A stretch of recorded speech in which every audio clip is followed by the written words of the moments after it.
E hoje eu gostaria que nós já estamos refletindo sobre isso, sobre o verdadeiro significado da Páscoa. Todos sabem aqui o verdadeiro significado da Páscoa? O pastor Roberto trouxe um pouco aqui, né? Ela vem lá do tempo do Egito, quando Deus libertou o povo e fez com que eles passassem, né, pelo mar. E aí vinha a palavra Páscoa, de passagem. E aí então Jesus, ele vem, Deus ele encarna em Cristo e ele vai então morrer justamente na sexta-feira que antecedia a Páscoa. Então, eu gostaria que nós nos colocássemos de pé hoje, nós lêssemos um texto para iniciar e nessa manhã, que está em 1 Coríntios, capítulo 4. E eu gostaria de pregar hoje algo muito importante. 1 Coríntios, capítulo 4, do versículo 9 até o versículo 13.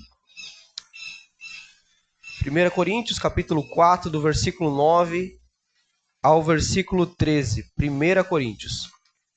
Amém? Os irmãos ficam lá, depois de Atos, vai ter Romanos, e aí o próximo é 1 Coríntios. Capítulo 4, versículo 9. Amém?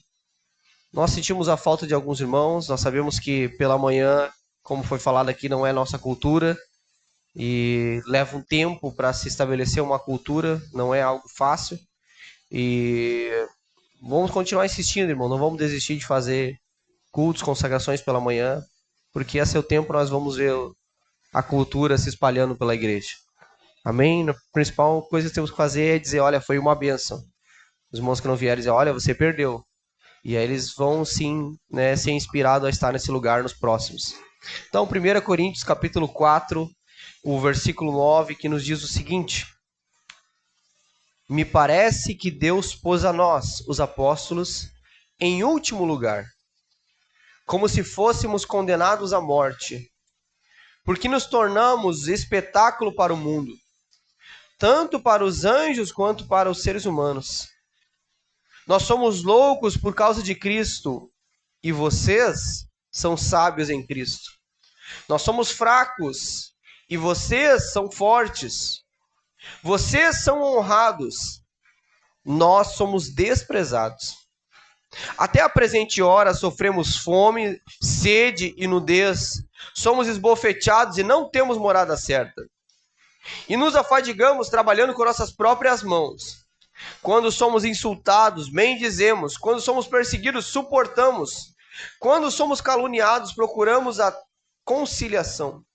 Até agora temos chegado a ser considerado lixo do mundo, escória de todos. Como é que diz na versão dos irmãos, o final do versículo 13? Escória de todos. E antes diz o quê? Lixo do mundo, a minha diz.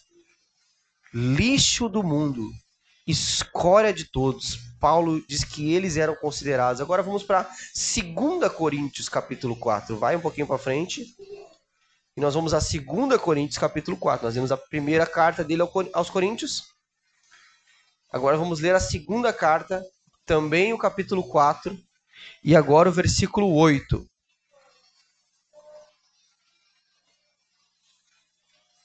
Amém?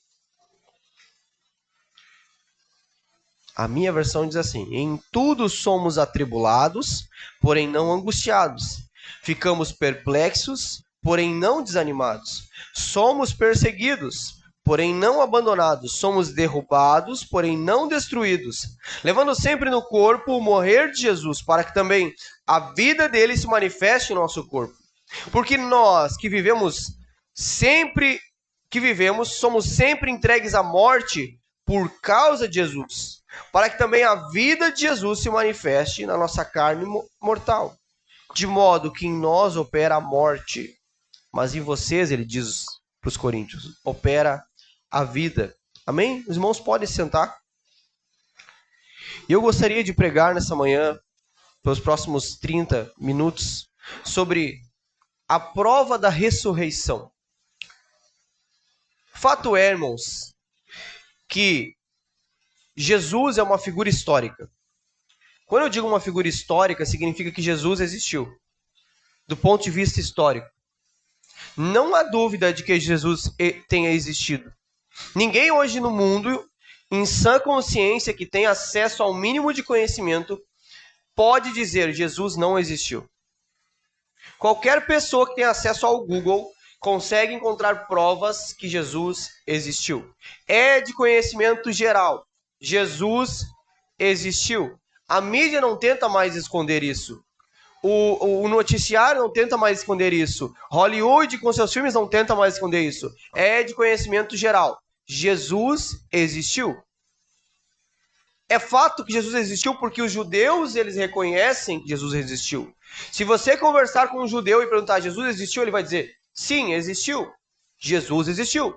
Eles podem não crer que Jesus é o Messias, mas eles confessam e eles precisam, diante das provas históricas que existem, confessar, Jesus existiu. É tão fato que Jesus existiu, irmãos, que os muçulmanos também reconhecem que ele existiu. Ao ponto que Maomé, quando vai escrever lá o Alcorão, eles colocam lá o nome de Jesus como um profeta, sim, não como Deus, mas confessa assim, Jesus existiu. É tão fato que Jesus existiu que hoje os cientistas, os arqueólogos, os historiadores, eles reconhecem Jesus existiu. Não há dúvida para a sociedade moderna e para a nossa sociedade ocidental. Sabe por que chama ocidental, né? Sabe? A Ásia lá, leste da Europa, é o Oriente, né? Nós estamos no Ocidente. Então, para nós, sociedade que não está introduzindo essas culturas milenares da China, culturas milenares que eles têm no Oriente Médio, nós, sociedade moderna que somos, que existimos há pouco mais de 500 anos, existem as cidades aqui. Então, nós, sociedade ocidental, não há dúvida de que Jesus existiu. Não há dúvida no mundo todo de que Jesus existiu. Então, não precisamos, irmãos, provar para o mundo que Jesus existiu. Não há uma necessidade hoje de se provar para o mundo que Jesus veio na Terra. Não há uma necessidade de chegar e provar para o mundo, olha, você está errado em não acreditar que Jesus existiu. Porque até mesmo o ateu, aquele que não crê em Deus, ele sabe que Jesus existiu. Ele pode não crer que ele era Deus, mas ele sabe que existiu uma figura histórica chamada Jesus. Então a prova não é... O nosso desafio como cristão não é contar para o mundo que Jesus existiu. Porque isso o mundo já sabe. Então, se não precisamos contar que ele existiu, o que nós precisamos? Qual que é o nosso desafio? O nosso desafio é contar para o mundo a boa notícia do Evangelho. Qual que é a boa notícia do Evangelho? Primeiro, Deus encarnou. Deus assumiu para si um corpo, ele andou na terra como um homem, então ele foi um homem como nós. A boa notícia do Evangelho, ela continua dizendo que esse Deus que encarnou, então ele morreu. A boa notícia do Evangelho diz que esse Deus perfeito, santo, encarnou, então ele escolheu para si uma cruz, e ele então tomou essa cruz, carregou essa cruz e morreu nessa cruz. A boa notícia do Evangelho continua dizendo que, além de morrer, ele esteve morto por 3 dias, morto no seu corpo físico, enquanto a sua alma desceu ao inferno, seu espírito estava com Deus. Ele então ressuscitou. O espírito voltou para o corpo, a alma veio do inferno e aquele corpo físico então ressuscitou. Essa é a boa notícia do Evangelho. E a boa notícia do Evangelho continua dizendo que esse Deus que encarnou, morreu, ressuscitou, ele então andou por 40 dias e ele disse para os discípulos, olha, fiquem firmes porque eu vou e eu vou voltar. Então a boa notícia do Evangelho continua dizendo, Jesus irá voltar. Então, a nossa missão como cristão não é contar que Jesus existiu, porque isso o mundo sabe. A nossa missão é contar que ele é Deus, que ele morreu, que ele ressuscitou e que ele vai voltar. Essa é a nossa missão, é a minha missão, é a tua missão. Quando nós, lá na água do batismo, é feita uma pergunta, você aceita Jesus como seu Senhor e Salvador? E você diz sim, você está assumindo, irmãos. Cada um de nós está assumindo essa missão. Contar para o mundo essa boa notícia. Jesus diz assim, vão e preguem a boa nova, a boa notícia. E, irmãos, o mundo está saturado de notícias ruins. O mundo hoje está saturado no seu celular, na sua televisão, no seu rádio, no jornal. Parece que vai verter sangue de tanta notícia ruim. É notícia ruim porque notícia ruim dá ibope, eu não sei porquê, mas há algo em nós que fica curioso por saber daquilo que está acontecendo. Há algo na nossa carne, há algo carnal de querer saber o que está acontecendo. E a notícia ruim está cheia no mundo. Mas há sim uma boa notícia que o mundo ainda não conhece. Há uma boa notícia que o mundo não tem. Há uma boa notícia, por mais que eles saibam que Jesus existiu, por mais que eles saibam que houve um homem que andou na terra chamado Jesus, eles ainda não sabem que aquele homem era Deus. Eles ainda não sabem que aquele homem morreu pelos pecados deles. Eles ainda não sabem que eles não precisam mais viver no pecado. Eles não sabem, irmãos. Eles acham que Jesus é apenas uma imagem de gesso numa igreja católica. Eles acham que Jesus é apenas uma figura histórica que pregou paz e amor.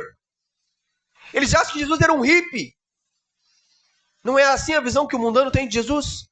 Eles ainda não sabem, eles ainda não conhecem, porque, irmãos, se eles conhecessem, se eles soubessem, eles não viveriam a vida que têm, irmãos. Eles não viveriam, se eles entendessem o amor de Deus pela humanidade, se eles entendessem o amor de Deus demonstrado na cruz, eles não viveriam a vida que têm. Era assim conosco, não era? Quando não entendíamos a morte de Cristo, quando ainda não conseguimos reconhecer que Cristo havia morrido, quando ainda não conseguimos crer, porque a base de tudo é a fé, foi falado hoje aqui, que a base de tudo é a fé, quando nós ainda não conseguimos crer, sabe, era tão difícil para nós. Então, assim, a missão nossa é contar isso, é provar para o mundo a ressurreição, por isso que eu prego hoje da manhã sobre a prova da ressurreição.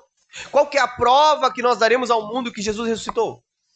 E aí, vamos lembrar dos discípulos. E os discípulos, então, eles estavam ali com Jesus e então eles viram Jesus morrer. Mas ao terceiro dia, e a irmã Marilene leu aqui João capítulo 20, que ao terceiro dia, então, logo pela manhã, irmão, não foi 9 horas da manhã. Nós reclamamos de estar na igreja 9 horas da manhã, né? É difícil acordar cedo. Mas eles estavam lá ao raiar do dia. Às 5 horas da manhã, eles já estavam lá no túmulo para ver o que aconteceu. Então, diz que chegaram lá, quando ouviram a notícia que Maria havia dado, saíram lá Pedro e João correndo. E aí João ainda coloca no seu livro que ele correu mais rápido que Pedro, né? João não precisava desse detalhe, mas ele colocou ali que ele correu mais rápido que Pedro. Ele chegou primeiro então ali, e ele viu então o túmulo vazio. Então agora ele viu, olha, cadê o mestre? Ele não está aqui. De fato, ele ressuscitou. Ele viu, então, um lenço colocado à parte, que significava quando um rei, um governador, ele tinha terminado a sua refeição, ele dobrava o seu lenço e colocava à parte, no sentido de que ele ainda iria comer. De que o governador, quando ele comia a sua refeição, se ele jogasse o lenço ali em cima da mesa, significava que ele tinha acabado. Mas se ele dobrasse e colocasse à parte, significava que ele ainda não tinha acabado o que ele estava fazendo. E Pedro vê aquilo ali, e João vê aquilo ali, e eles sabem o que significa. Ele cumpriu o que tinha prometido. Ele ressuscitou. Mas agora eles têm uma missão. Como eu vou contar isso para o mundo? Agora eles têm uma missão. Como eu vou contar para as pessoas que Jesus ressuscitou? Irmãos, é tão evidente que Jesus ressuscitou, é tão verdade que ele ressuscitou. Se você ler Mateus capítulo 28, dos versos 11 ao 15, você vai ver que os fariseus começaram eles subornaram os guardas que estavam ali vigiando o túmulo, para que os guardas dissessem que 2 discípulos tinham ido e roubado o corpo de Jesus. E aí o texto diz no versículo 15 do capítulo 28 de Mateus, que até hoje, ou seja, até o momento que Mateus estava escrevendo seu livro, até aquele momento, aquela notícia ainda era comum entre os judeus, que Jesus não tinha ressuscitado, mas que tinham roubado o seu corpo. Agora, como é que os discípulos iam ir contra isso? Existia uma notícia, uma falsa notícia, uma fake news. Roubaram o corpo de Jesus. Ele não ressuscitou. Mas existia uma verdade, a verdade era, ele ressuscitou. Como é que eles iriam contar a verdade? Eles tocaram em Jesus, não tocaram? Eles sentiram a sua respiração novamente. Ele estava vivo. Eles viram ele com seus próprios olhos. Eles comeram com ele pessoalmente depois de ressuscitado. Só que agora eles precisam contar. Eles precisam fazer isso ser verdade, porque, irmãos, é uma notícia boa demais para ser verdade. A notícia de que Deus morreu, mas ele ressuscitou, é muito boa para ser verdade. Sabe aquela notícia que eu disser para você, irmã Marilene? Você ganhou R$1 milhão. Não vai dizer, tá, para. Não fica brincando comigo. É uma notícia boa demais para ser verdade. Agora, os discípulos irem contar para as pessoas, Jesus ressuscitou, é bom demais para ser verdade. Sabe por quê? Porque se ele ressuscitou, todas as promessas dele são verdade. Se ele ressuscitou, tudo que ele falou que se cumpriria é verdade. Se ele ressuscitou, quando ele diz assim, vocês também ressuscitarão, é verdade. Se ele ressuscitou, quando ele diz, eu vou preparar morada para que vocês possam morar comigo, é verdade. É uma notícia boa demais para ser verdade. Então, agora eles precisam achar meios de provar essa verdade, achar meios de provar aquilo que dizem. E como eles poderiam fazer isso? Eu pergunto para você, como você acha? Que eles poderiam provar que Jesus ressuscitou para aquela sociedade? Como eles poderiam fazer isso, Rosane? Será que eles poderiam fazer isso através dos milagres? Através dos prodígios? Será que com milagres eles conseguiriam provar que Jesus morreu e ressuscitou? Será que com milagres, fazendo ali curas, milagres, curando a saúde das pessoas, eles poderiam provar que Jesus ressuscitou? Isso é bom. A Bíblia fala em 1 Coríntios capítulo 12, que existem dons, e nós consideramos alguns dons ali como os dons de evangelismo, dons usados para evangelizar, para que gere fé no coração das pessoas. Exemplo do dom de cura, o dom de fé e o dom de milagres, são dons de evangelismo que servem para gerar fé no coração das pessoas. Mas será que isso é suficiente? O problema é que diversas outras religiões também praticam cura. O problema é que o hinduísmo, o budismo, e nós temos aqui as religiões que dizem ser de matriz africana, que também praticam curas. Então, não é suficiente a cura e o milagre. Por mais que isso seja assim bíblico, e Deus quer curar, ainda não é suficiente. O que eles poderiam fazer então? Quem sabe eles poderiam então prometer bênçãos financeiras para aquele que os ouvisse dizendo, olha, Jesus vai te abençoar e essa é a prova, a bênção financeira na tua vida é a prova que ele ressuscitou. E isso é muito bom. A Bíblia fala que Deus ele é galardoador, a Bíblia fala que Deus ele vai derramar bênçãos financeiras, sim, sobre os seus filhos. É verdade. A questão é que diversas outras religiões também prometiam bênçãos financeiras. A questão é que até hoje, se você fazer o trabalho certo, pagar a pessoa certa, ela pode destravar os seus caminhos e abrir as bênçãos financeiras na tua vida com outra religião. Por mais que seja bom, por mais que Deus queira, ainda não é suficiente para provar que Deus ressuscitou. Então, quem sabe, eles poderiam então prometer sucesso em alguma área da sua vida. Poderiam prometer sucesso amoroso, sucesso financeiro, sucesso profissional, sucesso no relacionamento na família. Quem sabe isso seria uma prova de que Jesus ressuscitou? O problema é que diversas outras religiões já prometiam sucesso. Até hoje, diversas religiões, se você fazer o trabalho certo, para a pessoa certa, enfim, pagar a quantia certa, vai trazer a pessoa amada de volta. Vai consertar o seu problema familiar. Vai trazer o sucesso profissional.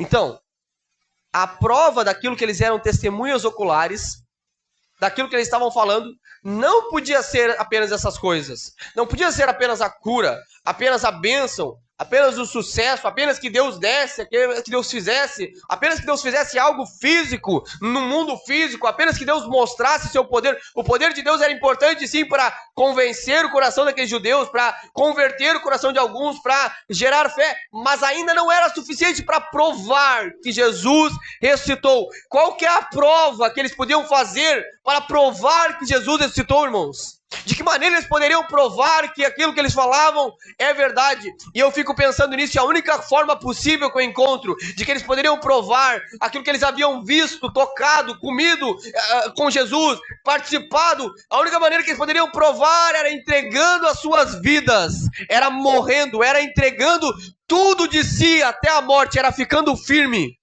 A única maneira de provar a ressurreição era ficando firme. Era ficando firme mesmo diante da cruz, que estava preparada para alguns. Pensa que só Jesus morreu na cruz, irmãos? Não. Era ficando firme mesmo diante do martírio. Um mártir. Quem está pronto aqui para ser um mártir? Era ficando firme mesmo diante da prova, mesmo diante da perseguição, mesmo diante da pobreza, irmãos. Eles ficavam firmes. Paulo, ele vai falar, ele diz, olha, eu sei o que é passar problema. Tem alguns aí que se dizem judeus, se dizem eu não sei o quê. Então tá bom, eu sou muito mais. Eles passaram por problema, eu passei muito mais. Passei por naufrágio. Paulo começa a dizer, passei ali por açoites.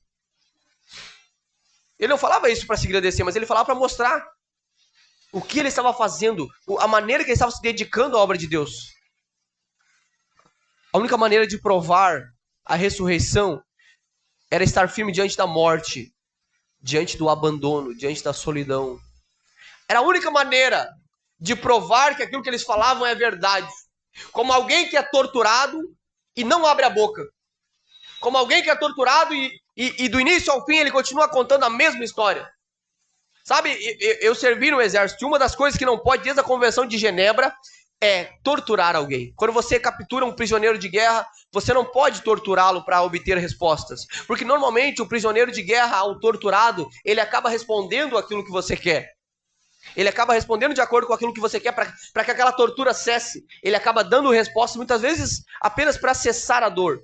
Mas os discípulos, eles foram torturados, espancados, presos, eles foram maltratados, eles foram chicoteados, eles foram crucificados, mas todos eles permaneceram com a mesma versão da sua história, do início ao fim das suas vidas. Eles disseram a mesma versão da sua história, eles disseram, eu vi Jesus ressuscitado e eu não posso mudar o que eu vi, eu não posso dizer o contrário daquilo que eu vi. Mesmo diante de inúmeras dificuldades, eles não mudaram a sua versão.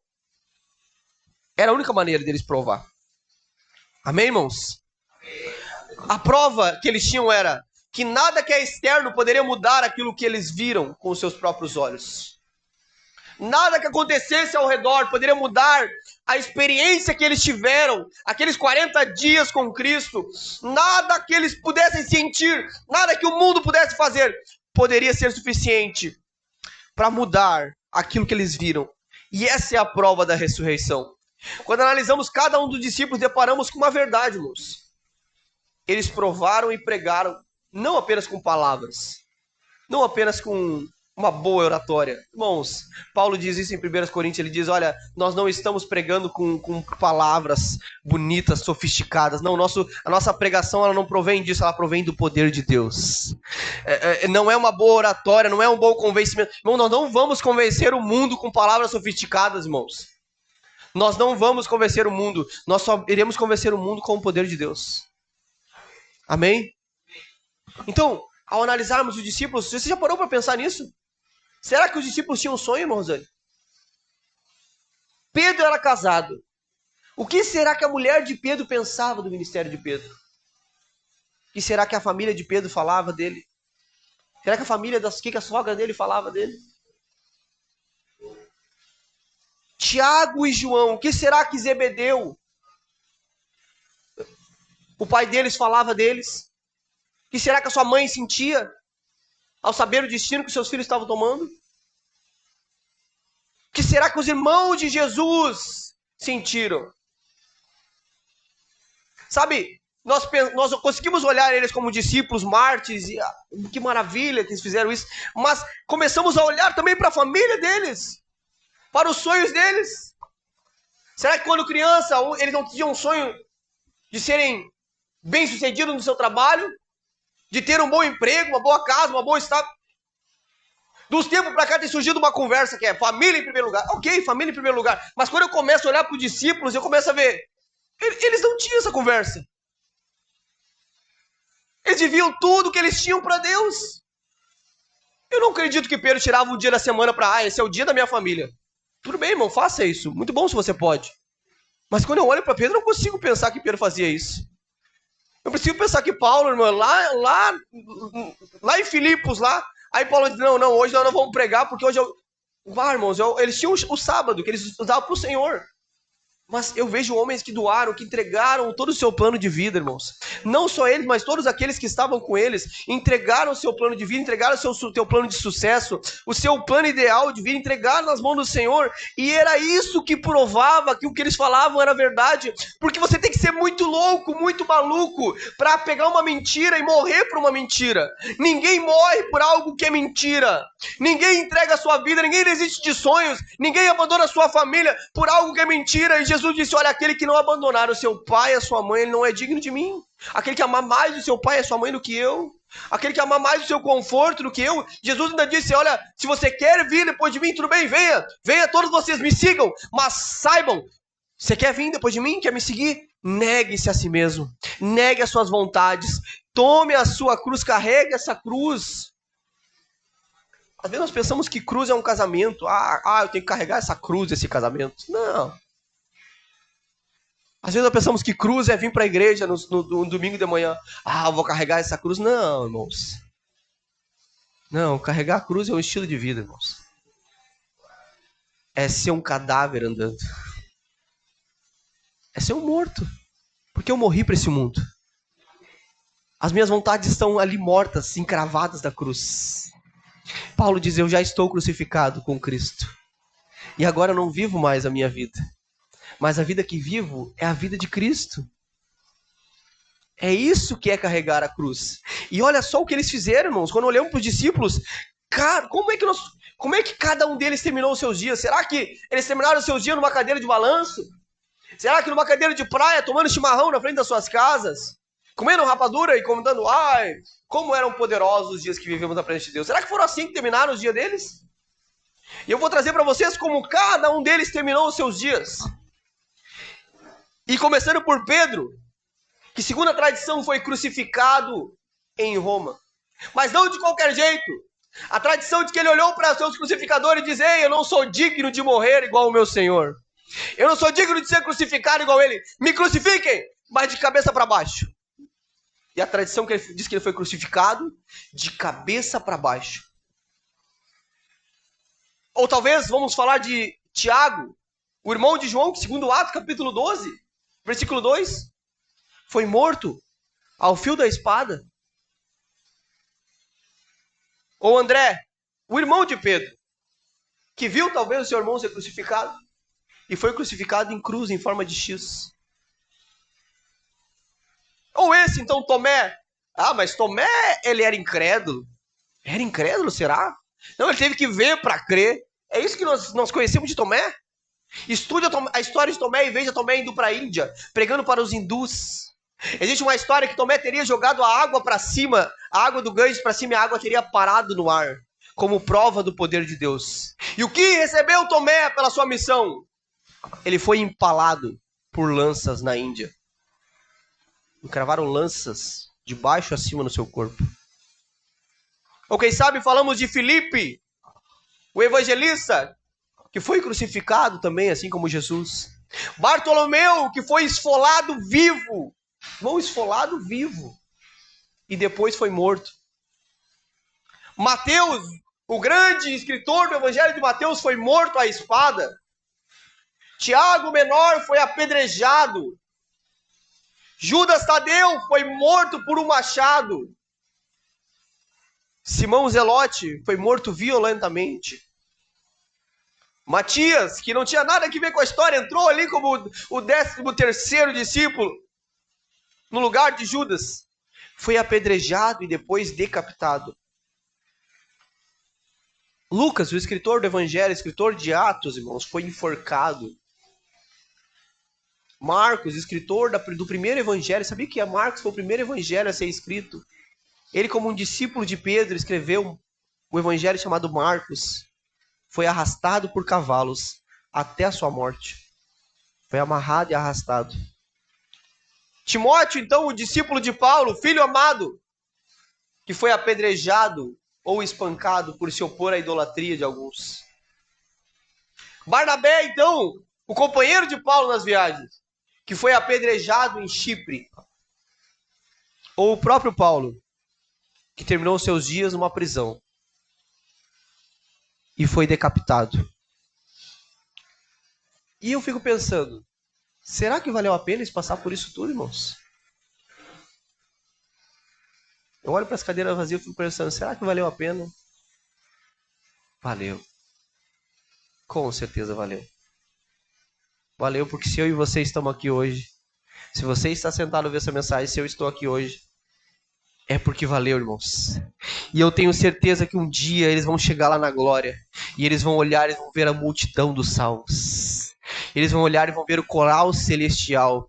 E quem sabe Paulo e Pedro vão bater um na mão do outro assim, mano. Vão dizer, valeu a pena a gente seguir até o final. É isso, Pedro. Valeu a pena você ser crucificado. Paulo vai dizer para Pedro. Pedro vai dizer, valeu a pena, Paulo, você perder a sua cabeça. Valeu a pena as chibatadas. Valeu a pena os naufrágios. Valeu a pena o martírio. Eles vão ver cada um de nós, irmãos, naquele dia. Eles vão dizer assim, valeu a pena seguir até o final e não voltar atrás. Valeu a pena contar essa verdade, provar isso que Jesus citou é a prova, irmãos. E eu fico pensando, como nós provaremos que Jesus citou? De que maneira vamos provar para o mundo, para a nossa família, que no que nós contamos é verdade? Experiências espirituais são muito boas, mas várias religiões têm isso também. Curas muito boas. Mas alguém da nossa família pode dizer, mas eu fiz um trabalho lá e resolveram minha vida. Minha saúde nunca mais foi a mesma.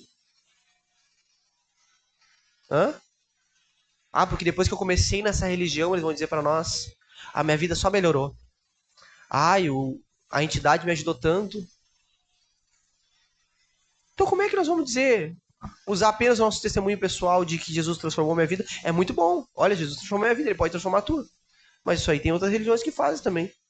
E não precisa estar 9 horas da manhã aqui. Como é que nós vamos dizer? Vamos provar. Só tem uma forma, irmãos. É nós tomando a mesma atitude que os discípulos e entregando a nossa vida. Sabe como é que eu entrego a minha vida? Sabe como é que eu carrego minha cruz? Carregar a cruz, irmãos, não é fácil, irmão. Tem que ser doído. Se carregar a cruz está sendo fácil, irmãos, alguma coisa está errada, pastor Roberto. Porque carregar a cruz é doído. Não penso que para Jesus foi fácil, não. Ele não usou o poder de Deus, ele carregou a cruz como homem. Então carregar a cruz é doído. Como é que eu carrego a minha cruz? É quando me diz assim, vai ter 15 anos. Vai ter um aniversário de 15 anos. Vai ser sábado, às 9 horas da noite. Eu engulo aquilo seco, eu queria ir. Eu digo, meu irmão, é meu parente. Muito bom, mas eu não vou poder estar nos teus 15 anos. Quem sabe eu chego mais tarde lá. Porque eu tenho culto na minha igreja. E eu não vou poder estar lá. Carregar a cruz é assim. Esses dias eu disse que era loucura, mas eu conheci um pastor que o filho dele nasceu e no dia que o filho dele estava nascendo, ele estava fazendo culto. Mas é loucura. Isso é carregar a cruz, irmãos. Isso é provar que, eu abandonei tudo nesse mundo. Eu não estou dizendo para os irmãos fazer isso, não é. Eu estou querendo dizer para os irmãos que vale a pena cada esforço, cada coisa que a gente perde, cada reunião de família, cada benefício que nós poderíamos ganhar. Mas se eu mentir que o meu marido não é meu marido, então eu ganho Bolsa Família. Carregar a cruz é dizer para lá no CRA, dizer, não, eu sou casado.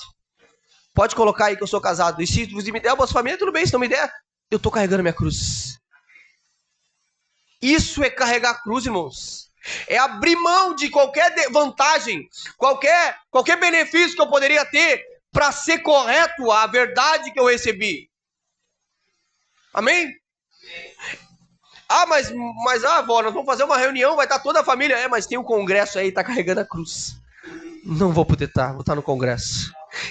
É às vezes que nós provamos que estamos carregando. E aí o que as pessoas da época olhavam para Pedro e diziam: esse cristão é um louco por morrer por esse Jesus. E os nossos parentes, a nossa família, a sociedade olha para nós e diz: esses crentes são os malucos. Carregar a cruz, sabe o que é, irmã Rosane? É num calor de 40 graus, estamos nós lá, homens de calça comprida, de camiseta comprida, e aí passa para nós e diz: esses crentes são os malucos. Somos malucos mesmo, porque nós vimos algo que nós não podemos mentir. Nós experimentamos algo que eu não tenho como ir contra isso. Eu experimentei algo, eu vi algo com meus próprios olhos, ninguém me contou. Eu mesmo vi. E aí nós começamos então a carregar a nossa cruz. Irmãos, vale a pena, irmãos. Todo o sofrimento que passamos, carregar a cruz, irmãos, é quando estamos financeiramente abatidos. Sabe, quando não tem nada no armário. E você poderia fazer um bico no horário do culto, mas você deixa aquele bico e você vem pro culto. sem nada no armário. Isso é carregar a cruz. É necessário fé para isso. Carregar a cruz é isso, irmãos. É abrir mão, é morrer, irmãos. Carregar a cruz é ver o nosso filho pedindo algo. O melhor horário para nós são os motoristas de aplicativo, né? Mas nós abandonamos isso e dizemos, não, eu tenho um compromisso com o Senhor. Eu quero ler 2 textos para nós encerrar aqui, irmãos. 1 Pedro, capítulo 1, versículo 3 ao 9, em que o próprio Pedro, que nós estamos falando dele, escreveu. 1 Pedro, capítulo 1, versículo 3 ao 9.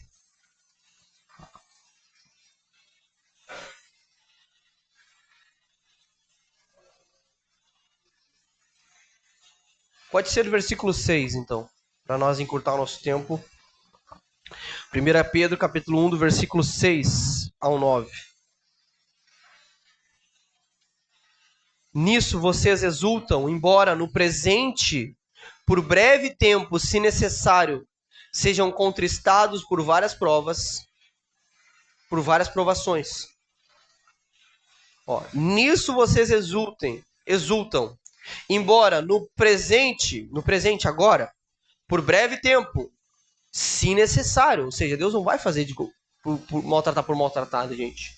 Se necessário, sejam contristados por várias provações, para que, uma vez confirmado o valor da fé que vocês têm, muito mais preciosa do que ouro perecível, mesmo apurado pelo fogo, resulte em louvor, glória e honra na revelação de Jesus Cristo. Agora é sobre nós que ele está falando. Mesmo sem tê-lo visto, vocês o amam. Mesmo não o vendo agora, mas crendo nele, exultam com uma alegria indescritível, cheia de glória, obtendo o alvo, o propósito, o motivo, a razão da vossa fé, a salvação da alma. Amém, irmãos? Pode sentar. Eu vou ler um outro texto, você pode ler sentado mesmo, é bem rapidinho depois. Mas veja, os discípulos viram Jesus ressuscitado. Eles já tinham confessado Jesus, eles já tinham provado, né, a sua fé. Mas Deus precisava refinar essa fé.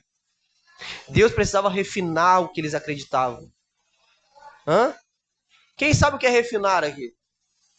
O açúcar, ele é refinado, né? É um veneno. Eu parei de comer açúcar no café. O ouro também é refinado. Boa, o ouro é refinado. Como é que o ouro é refinado, né? Aquecido. Pedro fala aqui, né? Como refinado, como ouro perecível, mesmo apurado ou refinado pelo fogo. Então, o ouro é refinado, eles pegam aquele ouro, eles aquecem. Para quê? Para que eles aquecem aquele ouro? Para tirar aquilo que é impureza. Então, Pedro está falando, olha, vocês estão passando por provações. Eu entendo isso. Eu sei que vocês estão passando por provações. Mas Deus está refinando a fé de vocês. Mesmo que vocês não tenham visto ele, vocês a creem. Mesmo que vocês não tenham visto o próprio Jesus ressuscitado como ele diz, eu vi. Mas vocês acreditam. E Deus está refinando isso. Quando nós estamos passando por provações, irmãos, Deus não está querendo nos destruir. Deus está nos refinando.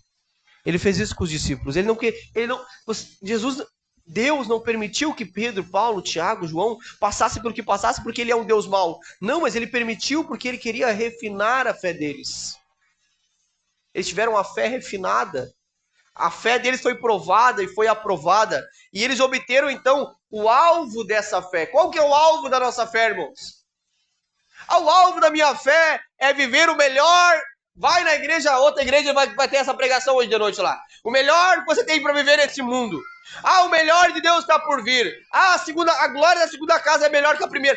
Só vai ter palavra de bênção para a sua vida financeira, material. Mas aqui Pedro está falando que o alvo da nossa fé não é nada material, mas é a salvação dessa alma. E eu não sei o que pode custar materialmente para que essa alma seja salva. Eu não sei se vai custar, irmã Marilene, amigos, se vai custar dinheiro, se vai custar emprego, quem vai custar, não importa. Eu preciso chegar no alvo. Qual que é o alvo? A salvação da minha alma. A salvação da minha família. A salvação dos meus vizinhos, irmãos. Já pararam para pensar nessa rua quantas pessoas vão para o inferno se Jesus voltar hoje? Já pararam para pensar só no Canarinho tem quantos habitantes? 10 mil? 100 mil?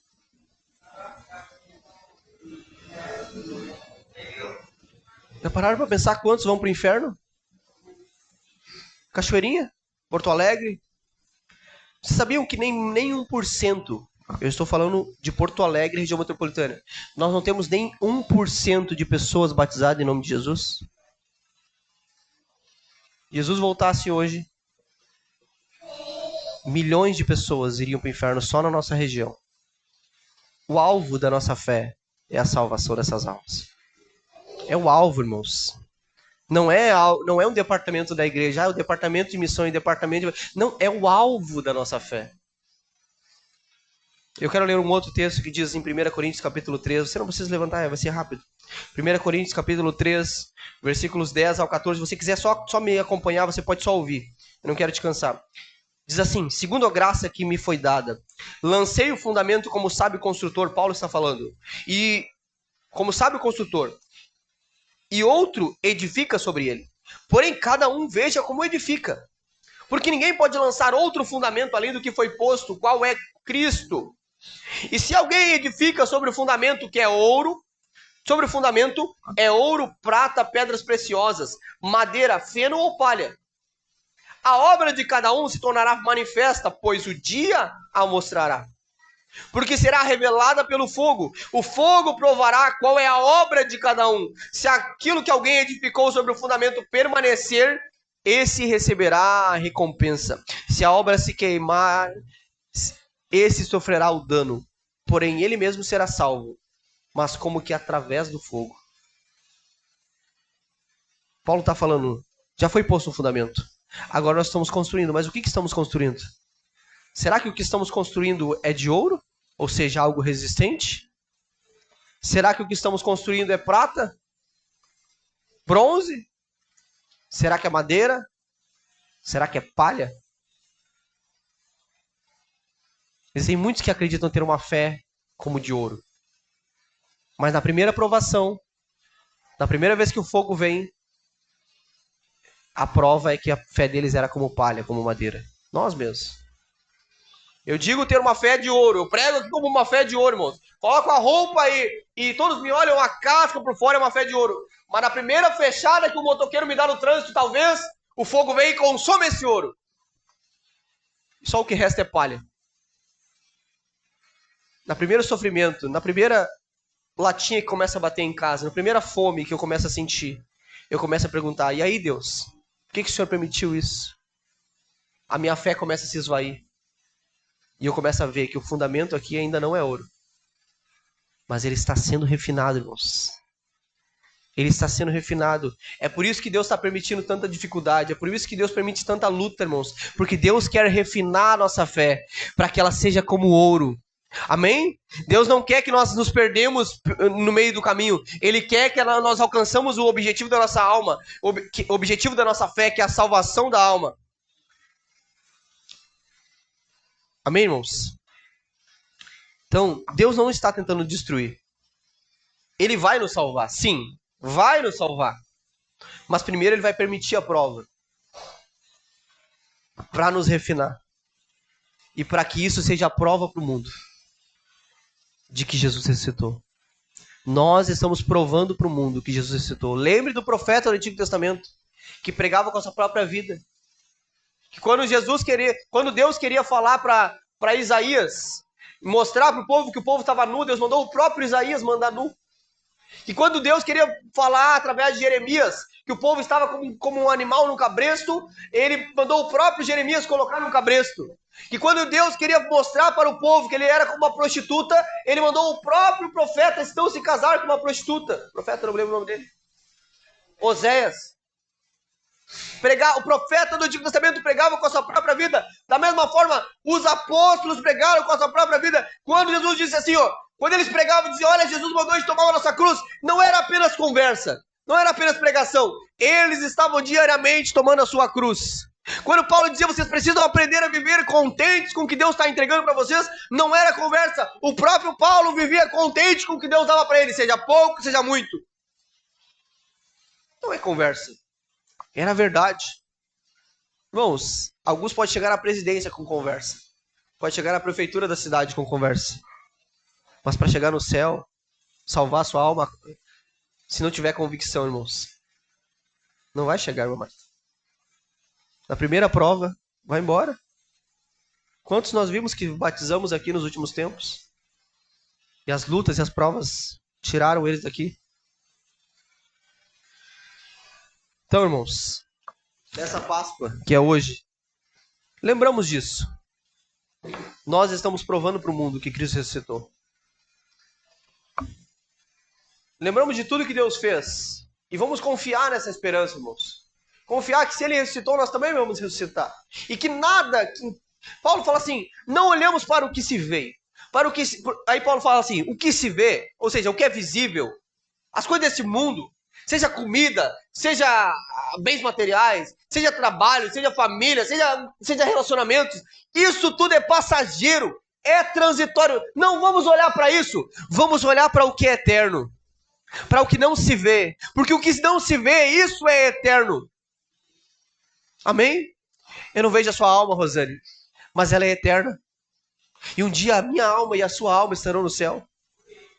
Eu não vejo a alma de cada um, mas essa alma é eterna. E ela vai passar a eternidade em algum lugar. Ela é eterna. Não pense você que Jesus vai voltar, vai acabar e vai fulminar você. Isso é mentira. A nossa alma ela foi feita eterna. Ela vai viver a eternidade em algum lugar. E a pergunta que fica, irmãos, aqui, para mim terminar essa manhã, é: como vamos provar para o mundo que dizemos a verdade? Como eu vou provar que esse negócio de igreja, de batismo em nome de Jesus, de falar em outras línguas e ser cheio do Espírito Santo é verdade? Cristo provou se entregando. Ele disse, eu vou provar que o que eu digo é verdade, eu vou até a cruz. Os discípulos, e não só os discípulos, todos os crentes do primeiro século, provaram com suas próprias vidas, de maneira que a Bíblia fala da igreja de Esmirna. E o que diz daquela igreja é: ao que vencer não sofrerá o dano da segunda morte. E fica implícito que a primeira morte eles passaram, eles sofreram, a igreja esmagada. Todos os crentes do primeiro século provaram isso. E eu não estou dizendo para você viver isolado, até Paulo corrigiu isso, não é para você viver como se Jesus fosse voltar e agora acabou o mundo, não vou mais fazer faculdade, não vou mais ter família, não estou dizendo para você fazer isso, irmãos, não é isso que eu estou dizendo. Não interprete errado a mensagem. O que eu estou dizendo é que você sabe na sua vida onde Deus requer uma entrega maior. Eu sei na minha vida onde eu posso entregar um pouco mais e ter um pouco mais de fé e entregar. E não é fé tipo assim, eu vou na igreja e vou abandonar e eu não vou trabalhar hoje, eu poderia trabalhar a mais para pagar aquela conta. Eu vou na igreja para ter fé e aí eu sei que Jesus vai pagar a conta. Não, é ter fé para que Jesus não pagar a conta, tá tudo bem. Porque às vezes faz uma barganha, né, irmã Marilene? Não, eu vou ter fé, eu vou dar esse dinheiro aqui, porque eu sei que Jesus vai me dar. Se Jesus não der de volta, irmãos, e se ele não der de volta, eu tenho fé suficiente para continuar crendo, continuar entregando e continuar vindo. Os discípulos tinham, irmãos. Eles não ficavam esperando a próxima bonança. Não, eu vou naufragar agora, porque depois vai ter bonança. Não. Paulo continuava na próxima viagem, ele estava lá de novo, navegando em condições insalubres, porque ele sabia que Jesus era o alvo da sua salvação. Jesus era o alvo da sua fé. É isso que eu digo, irmão. Não é viver isolado, mas é continuar crendo no Senhor. Sabe, as coisas não estão acontecendo. Mas a promessa que me prometeram, talvez nem era promessa, irmão. Talvez era profetada. Nem era profecia, talvez. Porque me prometeram isso. Não, continue crendo no Senhor, independente de sinais externos, independente do que acontece externo, independente da economia. Mas se meu presidente... Irmãos, que se lasque o presidente, irmão. Temos que orar por ele, mas tô nem aí. Minha fé não depende dele. Não depende nenhum. Precisamos continuar crendo, irmão Rosane. Já passamos por tempos mais difíceis e passamos por eles. Por que não vamos passar por esses agora? E chegou a hora, irmãos, de nós, como cristãos maduros. Eu olho aqui, eu vejo cristãos maduros aqui. Não tem nenhum neném na fé aqui que não possa ouvir essa mensagem. Como cristãos maduros, chegou a hora de nós poder dizer: 3 vezes eu pedi pro Senhor que me tirasse esse espinho. Mas eu ouvi dele: a minha graça te basta. Como Paulo ouviu. Pediu 3 vezes para que Deus aliviasse a dor, para que Deus aliviasse o sofrimento, para que Deus aliviasse a dificuldade. Paulo era homem de Deus, irmãos. Ele já tinha se provado. Ele pediu: Deus, alivia isso. Deus falou para ele: não vou aliviar. Não vou aliviar. E aí Paulo entendeu: a graça do Senhor me basta. A salvação da minha alma é o mais importante, irmãos. Irmãos, você não vai achar essa mensagem por aí, não. Tá escasso. Tá escasso pessoas que creem nisso. Mas nós continuamos. Como os loucos, como aqueles que entregam a sua vida. Ah, mas por que você faz essa igreja ainda? Não, vem pra cá, porque aqui aquilo é legal. Minha igreja tem um momento da selfie. Sabia que tem igreja que tem um momento da selfie aí agora. Para o culto no meio do culto pra tirar selfie. Ah, vem pra cá. Irmãos, isso é provar a ressurreição. Amém? Eu quero fazer uma oração com você. Vamos ficar em pé. Vamos ficar firmes, irmãos. Mesmo diante das lutas, mesmo diante das dificuldades, nós estamos provando para o mundo, eu estou provando para o mundo que Jesus ressuscitou. Quando o mundo olha para mim, ele não vê, ele vê um jovem de 30 anos, que vai fazer esse ano, já está quase deixando de ser jovem. O mundo olha, ele não vê aqui um menino, ele não vê aqui um jovem, ele vê alguém que está entregando a sua vida para Jesus. Quando olha para a irmã Marilene, eles não veem apenas uma avó, uma mãe, apenas uma senhora. Não, eles olham para ela e vê alguém que tem dedicado a sua vida. Cada um de nós aqui. Quando eu olho para o Márcio, eu vejo alguém que está dedicando a sua vida para Jesus. E isso está provando para o mundo que Jesus ressuscitou. Não vai ser uma produção de Hollywood que vai provar. Não vai ser uma música gospel que vai provar para o mundo. Não vai ser o milagre do ano lá na convenção de sei lá do que, do congresso. Não. Vai ser a minha vida e a tua que vai provar para o nosso vizinho, que vai provar para a nossa família, que vai provar para a pessoa do mercado, o caixa do mercado, que você passa todos os dias lá da mesma forma que Jesus ressuscitou. Amém? Você está pronto para viver isso? Você está pronto para provar para o mundo? Eu estou pronto para dizer para o Senhor: Senhor, a tua graça me basta. Tua graça me basta, Senhor. Senhor Jesus, vamos orar. Senhor Jesus, nos ajuda a entender, Pai, que a tua graça nos basta. Nos dá, Senhor Deus, fé, Deus, para acreditar, Senhor, mesmo diante das lutas, das dificuldades, das dores, Pai. Sim, Pai, nos dá fé, Senhor, para crer, Deus, que o Senhor ressuscitou, Deus, e que se o Senhor ressuscitou, eu também ressuscitarei, a minha família também ressuscitará, Pai, e que não há nada mais importante do que a salvação dessa minha alma, Pai. Deus, me ajuda, Senhor, a olhar, Senhor, para a tua cruz, Pai, e sentir, Deus, um desejo, Senhor, de tomá-la para mim também, Senhor. Senhor, me ajuda a olhar, Senhor Deus, para as tuas chagas, Senhor Deus, e sentir, Senhor, um desejo de tomá-la para mim, Senhor Deus, se essa for a tua vontade, Pai. Senhor Jesus, cada um dos que estão aqui, Pai, tem passado, Senhor, por luta e dificuldade, Pai. Nos ajuda, Senhor, a entender, Pai, o propósito da luta, o propósito da dificuldade, Pai. O propósito, Senhor Deus, muitas vezes, Senhor Deus, da pobreza, Senhor. O propósito, Senhor, muitas vezes, Senhor Deus, da solidão, Pai. Nos ajuda a entender, Senhor, esse propósito, Senhor Deus, e continuar crendo firme, Pai, ó Senhor, que a nossa alma não venha esmorecer com as dificuldades, com as lutas, Senhor Deus, mas que ela venha ser renovada dia após dia, sim, Deus, e que ela venha entender, Pai, de uma vez por todas, Pai, e, ó Deus, e a nossa fé, Senhor, ela seja, Senhor, acrescentada cada vez mais, Senhor Deus, para que possamos nos entregar, Senhor, de um nível cada vez maior, Pai, cada vez mais excelente, Pai, ó Deus, de acordo com aquilo que o Senhor espera, Pai, para que, Senhor, assim possamos, Senhor, provar para o mundo, Deus, e o mundo possa crer em Ti, Pai, como nós também um dia cremos, Deus. Sim, Pai, salva, Senhor, os nossos vizinhos, Pai. Salva, Senhor Deus, a nossa família, Pai. Salva, Senhor Deus, essa cidade, Pai. Salva esse país, esse estado, Pai. Salva, Senhor Deus, as almas, Deus. Ó Deus, e usa a nossa vida, Pai, para, Senhor Deus, contar para o mundo, Senhor Deus, espalhar para o mundo essa verdade, Pai. Sim, Deus, que eu não venha, Senhor, a te envergonhar, Pai. Que eu não venha, Senhor, de alguma maneira, com alguma atitude minha, Senhor, a te envergonhar. Espírito Santo, me ajuda, Senhor Deus, a mudar, Senhor, essa minha carnalidade, Pai, a me tornar, Senhor, alguém cada vez mais espiritual, Pai. Sim, Deus, para que eu não venha, Senhor Deus, a ser uma pedra de tropeço, Senhor Deus, mas que eu venha a ser, Deus, Senhor Deus, uma pedra, Senhor, no teu fundamento, Pai. Sim, Jesus. Senhor Deus, nos ajuda, Pai. Espírito Santo, nos dá força. Sim, é o que nós pedimos, Senhor, nessa manhã, pelo poder do teu santo nome, Jesus. Amém. Amém.